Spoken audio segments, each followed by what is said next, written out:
અમદાવાદમાં રાજ્ય પોલીસ વડાની હાજરીમાં ક્રાઇમ કોન્ફરન્સનું આયોજન કરવામાં આવ્યું હતું। આ કોન્ફરન્સમાં રાજ્યના 4 પોલીસ કમિશનર 9 આઈજી હાજર રહ્યા હતા અને ક્રાઇમ અને પોલીસને લાગતી વિવિધ બાબતો પર ચર્ચા થઈ હતી। અમદાવાદમાં રાજ્ય પોલીસ વડાની હાજરીમાં ક્રાઇમ કોન્ફરન્સ યોજાઈ હતી, જેમાં 4 પોલીસ કમિશનર અને 9 આઈજી અધિકારીઓ હાજર રહ્યા હતા। રાજ્યમાં ક્રાઇમ રેટમાં ઘટાડો નોંધાયો છે। હજુ તેમાં સફળ કામગીરી માટે આયોજન કરાયું છે। વિશેષ કરીને પોલીસ અને આમ લોકો વચ્ચે સંબંધ મજબૂત થાય અને પોલીસની કામગીરીથી લોકોને સંતોષ થાય તે દિશામાં કાર્યવાહી કરાશે। ડીજીપીએ આગળ કહ્યું કે હવેથી દર મહિને ક્રાઇમ કોન્ફરન્સનું આયોજન કરવામાં આવશે। ડીજીપી વિકાસ સહાયે જણાવ્યું હતું કે સાયબર ક્રાઇમને લઈને ગુજરાત રાજ્યના દરેક પોલીસ સ્ટેશનમાં આઈટી એક્સપર્ટની નિમણૂક કરાશે। ડીજીપીએ કહ્યું કે પોલીસની ચુસ્ત કામગીરીના કારણે રાજ્યમાં રોડ અકસ્માતોની સંખ્યામાં પણ ઘટાડો નોંધાયો છે। તેમણે કહ્યું કે રાજ્યમાં નાર્કોટિક્સ પણ મોટું ચેલેન્જ છે અને તેને લઈને પણ વિસ્તૃત ચર્ચા કોન્ફરન્સમાં કરવામાં આવી હતી। રાજ્યના વિવિધ પોલીસ સ્ટેશનની કામગીરી વધુ ચોક્કસ અને તેના માટે પણ જિલ્લાના પોલીસ વડા વાર્ષિક તપાસ માટે પોલીસ સ્ટેશન વિસ્તારમાં જશે અને ત્યાંથી 3 થી 4 દિવસ સુધી રોકાશે। સ્થાનિક પોલીસ તથા લોકો સાથે પોલીસ વડા ચર્ચા કરશે, જેથી પોલીસ સ્ટેશનની કામગીરી વધુ ચોક્કસ બનશે।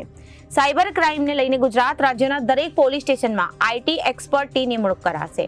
ડીજીપીએ કહ્યું કે પોલીસની ચુસ્ત કામગીરીના કારણે રાજ્યમાં રોડ અકસ્માતોની સંખ્યામાં પણ ઘટાડો નોંધાયો છે। તેમણે કહ્યું કે રાજ્યમાં નાર્કોટિક્સ પણ મોટું ચેલેન્જ છે અને તેને લઈને પણ વિસ્તૃત ચર્ચા આ કોન્ફરન્સમાં કરવામાં આવી હતી।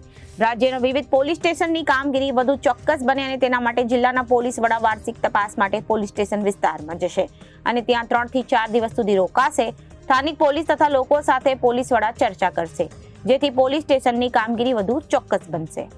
ગુજરાત રાજ્યના 4 પોલીસ કમિશનર્સ અને 9 રેન્જ વડાઓની ક્રાઇમ કોન્ફરન્સનું એક આયોજન કરવામાં આવી હતી અને એ ક્રાઇમ કોન્ફરન્સમાં પોલીસની લગતી અલગ અલગ વિષયો ઉપર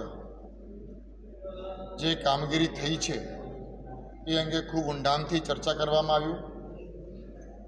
ખાસ કરીને ક્રાઇમની બાબતમાં જોઈએ તો આજની ક્રાઇમ કોન્ફરન્સમાં દરેક અધિકારીઓ જે લોકો હાજર હતા પોતાના કાર્યક્ષેત્રમાં ક્રાઇમના જે આંકડાકીય માહિતી છે તે અંગેનું એક પ્રેઝન્ટેશન દરેક અધિકારી તરફથી રજૂ કરવામાં આવ્યું અને ક્રાઇમ રેટનો ઘટાડો કેમ થાય તે અંગે ચર્ચા કરવામાં આવી। આ કોન્ફરન્સ દરમિયાન મેં જોયું કે મોટા ભાગના કાર્યક્ષેત્રમાં જે અધિકારીઓ કામ કરી રહ્યા છે એમાં દરેક હેડમાં ગુનાઓમાં ઘટાડો જોવા મળ્યો છે। એ પછી શરીર સંબંધી ગુનાઓ હોય કે મિલકત સંબંધી ગુનાઓ। પણ આજે કોન્ફરન્સમાં આપણે એક વાતની પણ સહમતિ દરેક અધિકારીઓની હતી કે ગુનાની જે આંકડાકીય માહિતી છે એ તો ખૂબ મહત્ત્વનું છે। ગુનાઓ ઘટે એના માટે પ્રયાસ થાય એ પણ ખૂબ જરૂરી છે, પણ એનાથી કદાચ વધુ મહત્ત્વની બાબત એવી છે કે પોલીસ જે કામગીરી કરી રહી છે અને પોલીસની આ કામગીરીના કારણે આમ જનતામાં પોલીસની કામગીરી બાબતે જે અભિપ્રાય છે, જે એનો મંતવ્ય છે એ વધુ સકારાત્મક થાય।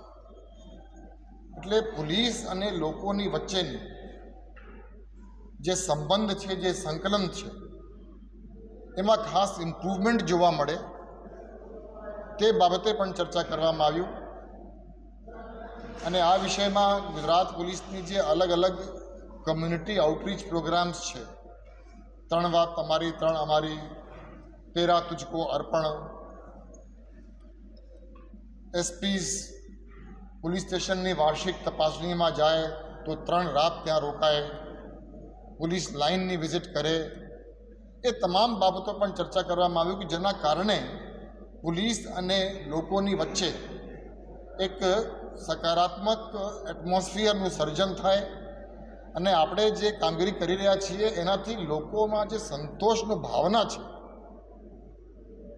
એમાં ઉત્તરોત્તર સુધારો થાય એના માટે આપણે તમામ પ્રયત્નશીલ છીએ। આપણે જાણીએ છીએ કે ગુના અટકાવવાની સાથે સાથે પોલીસના લોકો સાથેનું વ્યવહાર એ પણ ખૂબ મહત્ત્વપૂર્ણ છે. એટલે આ બાબતે પણ આજરોજ ચર્ચા કરવામાં આવ્યું.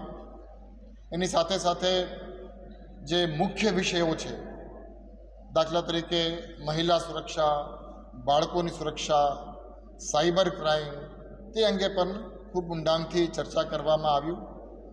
અને આ પ્રકારની ક્રાઇમ કોન્ફરન્સ આપણે હવે દર મહિને રાખીએ છીએ.